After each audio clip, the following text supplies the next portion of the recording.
Hi there, my name is Meredith White. I am a Spanish teacher just outside of Atlanta, Georgia. I teach Spanish 1 and 2, and I wanted to share really quickly a way that I get the most out of some reading activities. One activity that I use to get the most out of reading activities, probably once a unit, maybe a little bit less, maybe every other unit, so it doesn't so the novelty doesn't wear off. Not that it's particularly novel, but just so it doesn't get old. We're always trying to think of different ways.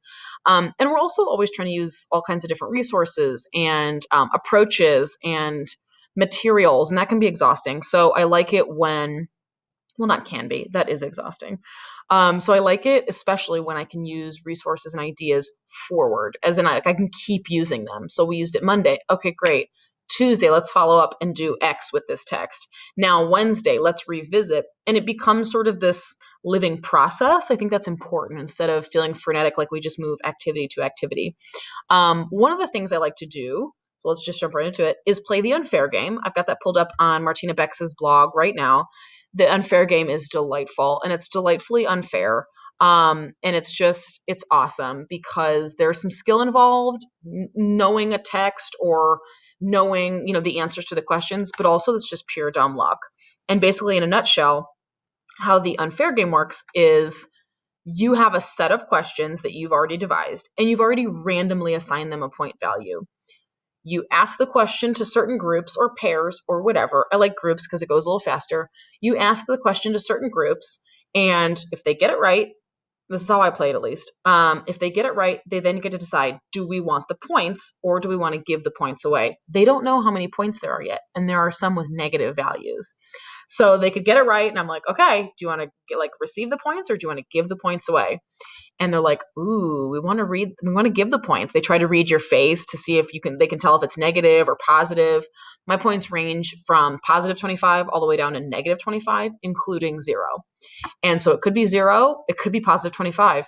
Poof, it's like you just won the game. It could be negative 25. And so they decide, and then you reveal the point value. So they can tank another team if it's negative, or they could accidentally help another team if it's positive. And so I've left Martina Bex's blog post here about the unfair game. And so you can browse that, and it's really, really great. She's got examples and, all the things. So it's fantastic.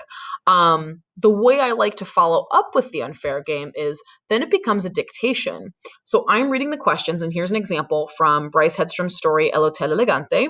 So I took pieces of the text, and some are true and some are false. So this is the story, and that was basically, ignore the blue part where it says class in Spanish is masculine, el clase. That was a Spanish 1 question, and then I changed papers. That's why there's no more blue. So I had them color-coded and realized it was too busy.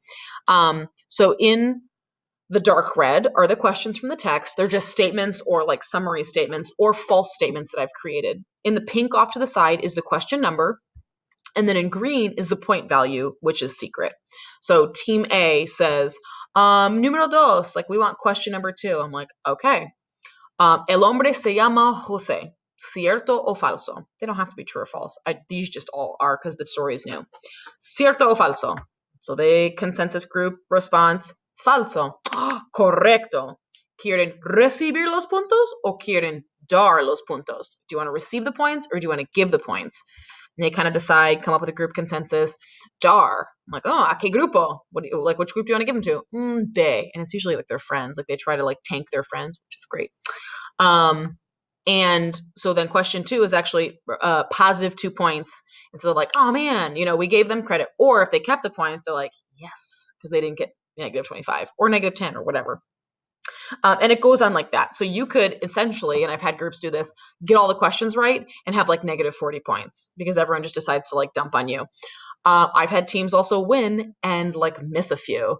And beat teams that got them all right. And kids are like, are you serious? That's how this is going down, where I got everything right. I did everything right. And yet still, I think it's a great life lesson as well. I'm always like, listen, life's unfair. Sorry. That's why it's called the unfair game. You did everything right, but here we are. And it's really funny. It's one of my favorites, but it's great because it's enough skill that, you have to know the things, but also enough pure dumb luck that it kind of keeps it spicy. So this was my key. This is what I was reading. But as I was reading them and as they were saying, okay, question 1, 2, 8, 14, 20, 22, they were writing them down. So then it served as a dictation. So as I'm reading the questions aloud, we're not just playing, but also they're writing them down. So on their paper, they're looking at this paper. They had to write the group number that was talking. Go back. They had to write the group number that was talking, what the question was, and then how many points they were, just so they can kind of keep track. Or else, we're keeping score on the board, but like we just a little more checks and balances, please. And there were a couple scoring errors, so it was really good that they were keeping track because they could go, no, that was -4. No, so now they have 3. And that was cool. So I created this document that keeps it going. So they have to document all that we've done, and they have room for 25. So there are 25 questions. They have room for all 25, and I think actually maybe a couple more. And so it becomes a listening for them and, and then a dictation of sorts. Then the follow-up, this is my favorite part. The follow-up this is the part that I call the ChaChaSlide because it's like reverse. Like the ChaChaSlide. The kids don't appreciate it. Is now they take 10 of those pieces of information and create the question. So if it was El hombre se llama Jose. If it's false, you have to correct it. So like, no, his name is Juan in the story. So they're like, burp, burp, burp. El hombre se llama Juan. And then as they're writing it, so right here it would be like, El hombre se llama Juan, because they corrected it.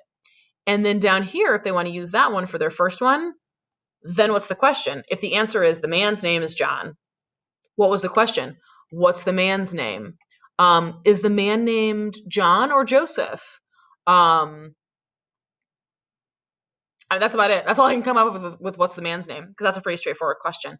But it gets them thinking in reverse. So what's the question? It also makes sure that they comprehend what they're reading, gets them to read again, gets them to think about it, and also reinforces question words, which is a cool byproduct, especially in level 2, because they're going like, when? How do you say when? And it's like, so it reinforces all of those things.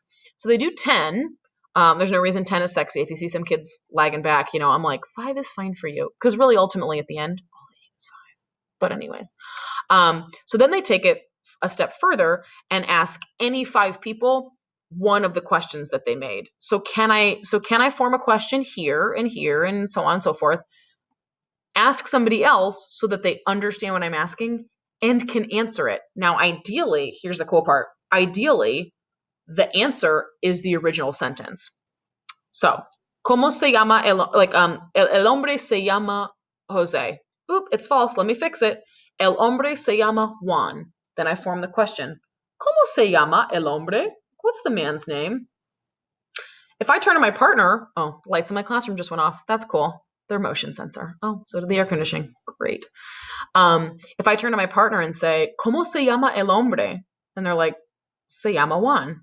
El hombre se llama Juan. Either one. That should match back to my original piece of information. So that would be, again, like how you check. So the kids have the answer key, and then they mark whether or not the person got it right or wrong. So it's pretty cool. I love this activity, and it always takes longer than I thought. That's not why I love it, but it's like always takes longer than I think, because they're like, we have them answer so many questions all the time, but then getting them to write the questions is awesome.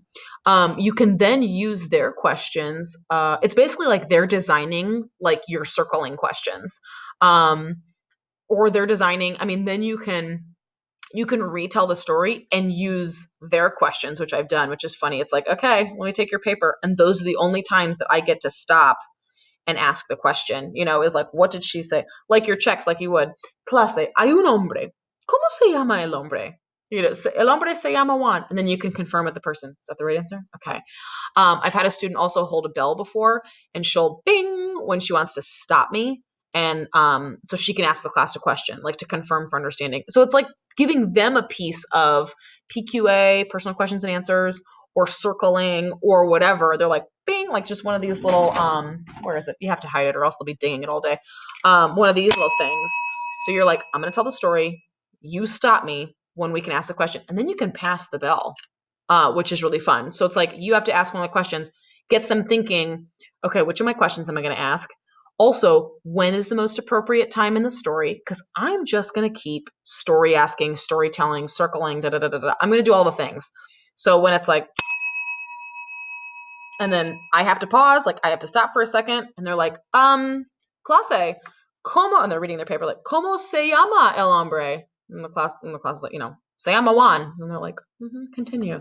And they can pass the bell if you trust a little bell passing. Sometimes it drives me nuts. I feel like I'm at a diner. It's like, okay, order up, like, stop. The French fries are not ready yet, not time. So it drives me a little crazy, but it's worth it. And you know what? It's sometimes, like Sarah Breckley says, hey, they're awake. We're trying. They're engaged. The eyes are open. So with a grain of salt, but those are a couple of modifications. I love this activity. And it's just, again, it gets them doing all the things. It's like all the modalities, and it gets them thinking in reverse and then checking. And it's not super teacher centered at all. Once they've got the information, they don't even need you. It doesn't have to come after the unfair game. I just like it that way because I also like them doing something while we're playing the game. And so you can do it after anything with any kind of text, any kind of narrative, why not? It's pretty cool. I took a couple pictures of my students today doing it. So they had the story there. Again, that's Bryce Hedstrom's El Hotel Elegante. If you get a chance to buy his book of Spanish stories or book of stories for Spanish class, oh my God, buy it immediately. Worth I think it's like $20, and it's worth that times. It's fantastic. So there's where they wrote the questions that we dictated in class, like that they dictated from what I was saying. So they never saw that text. They never saw that sheet of paper, that my like crumbly PDF of my notepad. And then on the back, there's Jennifer, and she's formed questions based on like the ones she had on the front too. So they should all kind of be different ones. And again, if they have the false ones, they can choose all the true ones if they want. Okay, cool. Choose 10 true ones. You don't have to modify false ones. But then it tricks you into reading again and discerning which ones are true and which ones are false, which is fabulous. Because I'm like, don't use the false ones. Like, that's too much work, and you kind of like trick them into like doing less work. And then they're like, oh, okay. So they have to like reread them. Like they work hard to not work hard. Anyway, teenagers. And so that's super fun. And then I got another shot of, there's Maya's, which is cool. It's just different. Like, es Juan el botones del hotel? Like, is Juan the bellhop of the hotel? ? No, Juan es el dueño del hotel, or whatever. So anyway, pretty cool. Thought I'd share. That is all. Martina Bex's Unfair Game post can be found in her blog. There it is from October 2015. It is fabulous, and it's like no prep, low prep. You just prep the questions. Obviously, you could do it on a sheet of paper. And then why go electronic? I just scanned the sheet of paper. I literally print off that sheet of paper every year. Like I print off a picture of a former sheet of paper onto a sheet of paper. Anyway, I know. It's like laziness extremified, but it works, and I always have that answer key, and I didn't feel like typing it. So there we go. Analog. Anyway, it's fantastic. Any text, any content area. So I like to use things forward. I like to get the most out of what I make. And this has been a really easy document it was easy to create and then like rock and roll forward. And then once kids see it a couple times, they're like, oh, cool. Oh, this is where we do the questions. It's like, thank you. You've done this before, because I also like routines. So anyway, feel free to use and have a good one. Hope you're surviving February.